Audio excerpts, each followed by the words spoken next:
Okay, so today we are going to use our knowledge of greatest common factor and least common multiple to apply it to real world problems, or better known as word problems.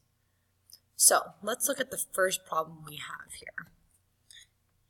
It says there are 18 girls and 24 boys who want to participate in a trivia challenge. If each team must have the same ratio of girls and boys, what is the greatest number of teams that can enter? Find how many boys and girls each team would have. So let's break this down and look at it one at a time. The first thing I want to do is underline my important information. So the first thing they give me is that I have 18 girls and 24 boys. So I'm assuming that that information is going to be important to me as I move on. As I continue reading, it says that I have to have the same amount of teams. So I know that I have to find something in common between 18 and 24. Now I might be thinking, am I going to use greatest common factor or least common multiple? Well, in the very next line it says, what is the greatest number of teams? So that points me in the direction that I'm going to use my GCF. So the first question I need to figure out is what's the greatest number of teams? After that, I can break it down and figure out how many boys and girls I need. So I'm going to start by finding the GCF of 18 and 24. Go ahead and pause, write out your list of factors of 18 and 24, or you can also use the Venn diagram method. And once you're done, you can continue to push play. Okay, so I listed out my factors of 18 and 24, and now I need to figure out which numbers do they have in common, or which factors do they have in common. So when I'm looking at my numbers, I see that they have a 1, a 2, a 3, and a 6 in common. So out of those numbers, which one is the greatest number they have in common? The answer would be 6. So what does that number tell me? That number tells me that I can make 6 groups of both girls and boys. But now I need to answer my second question. The second question asks you, find how many boys and girls each team would have. So if I have 6 teams, and I have to split up my 18 girls evenly, how many girls would I have? And then if I have 6 teams and I have 24 boys, how many boys would I have? Go ahead and pause the video and try to figure that answer out before you continue to push play. Okay, so what you could have done was divided your number 18 by 6 to figure out that there was 3 girls per team, and then 24 by 6 to figure out there was 4 boys to the team. So make sure when you're answering these questions that you always look to see how many questions they are asking you, and you don't forget to answer either part. Let's go ahead and move on to our next problem. Ski club members are preparing identical welcome kits for new skiers. The ski club has 60 hand warmer packets and 48 foot warmer packets. Find the greatest number of identical kits they can prepare using all of the hand warmers and foot warmer packets. How many hand warmer packets and foot warmer packets would each welcome kit have? Okay, so using the same strategy as before, I'm going to underline my important information. So right here I see that there's 60 hand warmer packets and 48 foot warmer packets. Now they want me to have the greatest number of identical kits. So that means I have to find a common something. So since it's the greatest number, I'm going to be looking for the greatest common factor of these two numbers. So since 60 and 48 is a little bit larger of numbers, I'm going to choose to use my Venn diagram. However, you still could list out for this problem. Go ahead and pause the video and try to find the GCF of 60 and 48. Okay, so far, what I have done is I've made my factor tree. After you make your factor tree, just a reminder, you are going to create your Venn diagram. So this is your 2 circles, and they'll have one piece that is overlapping, meaning those are the factors they have in common. Now it might be a little hard for you to see these numbers, but let's go ahead and give it a try. So I'm going to start with the numbers they have in common. They have 1, 2 in common, and I cross them out just to make sure that I know I've done them. Then they have another 2 in common. So I'm going to place that in the center, meaning that they both share that factor. And then they also have a 3 in common. The other factors for 60 would go on the left-hand side. So this would be 5. And then over here I have 2 2's left over that were not used. So I take the numbers in the middle of my Venn diagram and I go ahead and multiply those out. So 2 times 2 times 3 would give me, 2 times 2 is 4, times 3 would give me 12. So that number would be my GCF. So far I found the GCF for this problem. Now I need to figure out how that's going to help me solve the rest of this problem.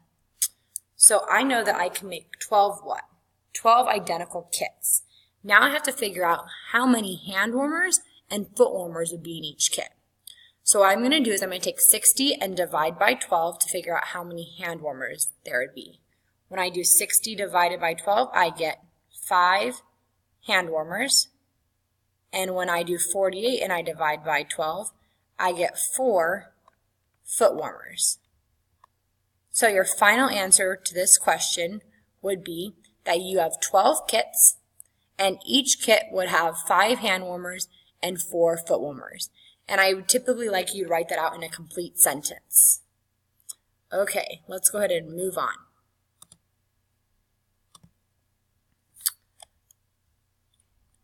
Hot dogs come packed 10 in a package. Hot dog buns come packed 8 in a package.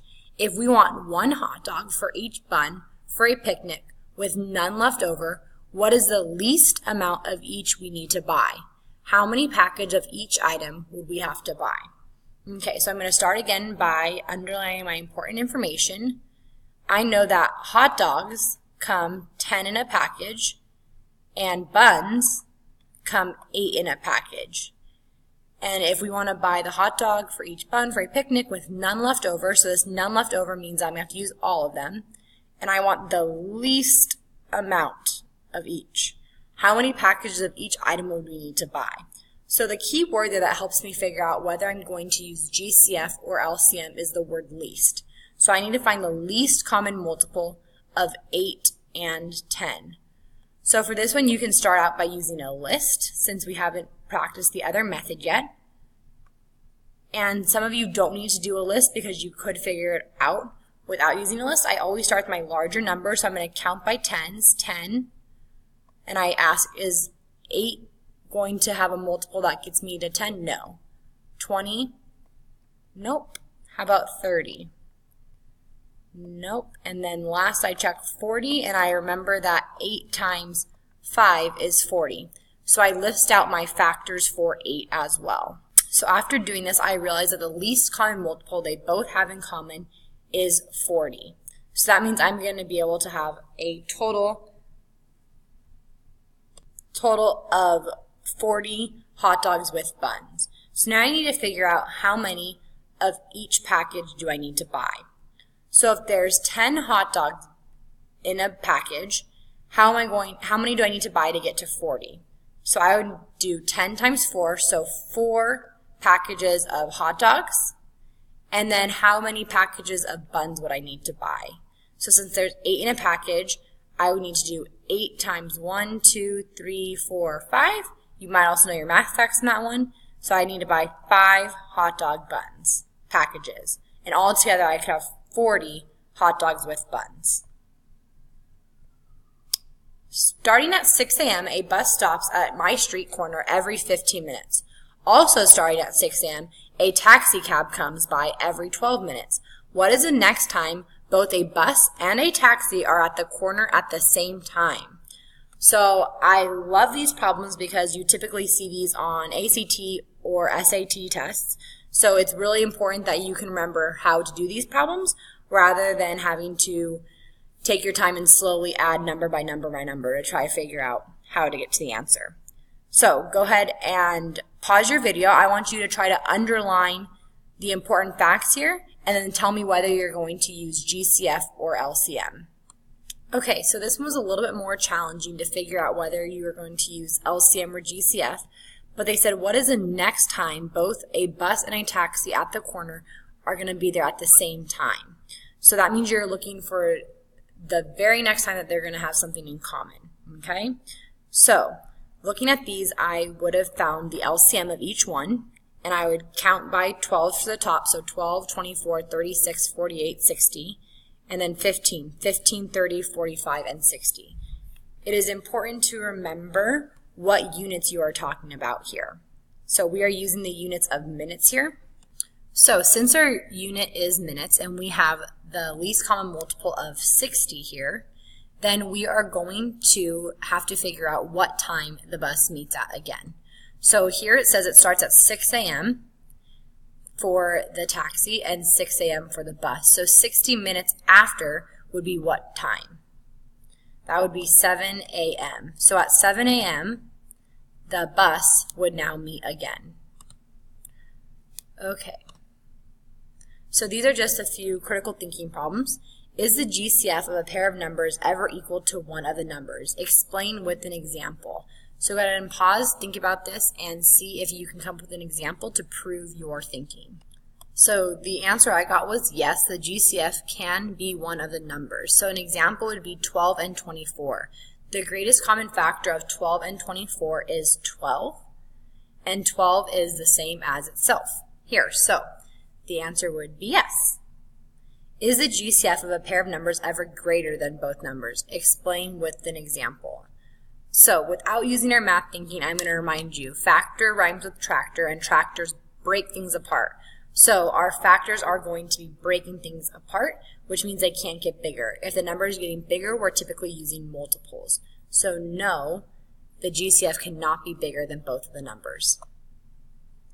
Is the LCM of a pair of numbers ever equal to one of the numbers? Explain with an example. So go ahead and pause the video and try to think of an example to prove your answer. So the answer I got was yes, and the example I have to prove it is 5 and 10. 5, 10, 15, and then 10, 20, 30. They both have the number 10 as their least common multiple, and 10 is equal to 10.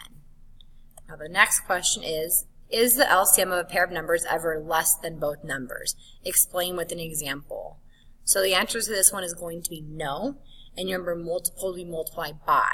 So the smallest number you can get when you multiply by a whole number is the number itself. You would never get something smaller. So for example, 5 times 1 would be 5. It's not less than 5. And you can't multiply by fractions because it's not whole numbers. And that is it for today's lesson.